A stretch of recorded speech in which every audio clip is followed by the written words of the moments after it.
My Lords, the King's speech told us that measures will be introduced to improve the safety and security of public venues and help keep the British people safe from terrorism. My Lords, when we use the word terrorism nowadays, we usually mean Islamist terrorism. And MI5 tells us that Islamist terrorism is now the UK's most significant threat. And yet, my Lords, if we so much as try just to talk about Islam or Islamism, we are immediately accused of Islamophobia. A phobia is an irrational fear of something. But it isn't irrational to fear the modern world's most violent religious ideology.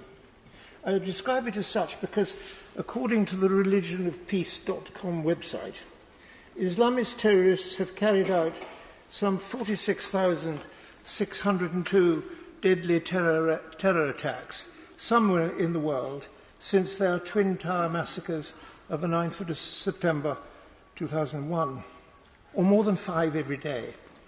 Just in the week from July the 6th to 12th this year, there have been 35 attacks in 12 countries, killing 70 people and injuring 32. There are two broad divisions within Islam, as I'm sure your lordships know, between Sunni and Shia Muslims, with many subsects which don't often agree with each other. And the vast majority of these attacks have been on other Muslims. My Lords, I understand there is a popular conception that the word Islam means peace, whereas in fact it means submission to the will of Allah or the Muslim God. Devout Muslims should obey the Quran and emulate the life of Muhammad. This is unfortunate because the Quran contains over 100 verses which encourage Muslims to kill or subdue non-Muslims. And in 627, Muhammad ordered the death of 600 Jews in one afternoon. The Islamists' view of this, my Lords, is that peace will be achieved when our planet is ruled by Islam. My Lords, Islam's Sharia law is already running de facto in the United Kingdom via some 80 Muslim arbitration tribunals. These discriminate harshly against Muslim wives, whose husbands have only to say, "I divorce you," 3 times, to leave them divorced and often destitute. The Sharia allows Muslim men to have 4 wives at a time, most of whom are having at least 2 children. So the Muslim population is going up 10 times faster than our national average. On past trends, Birmingham and 9 other English local authorities will be majority Muslim by 2031. The Radicals' plan is to wait until they can take us over through the power of the womb and the ballot box.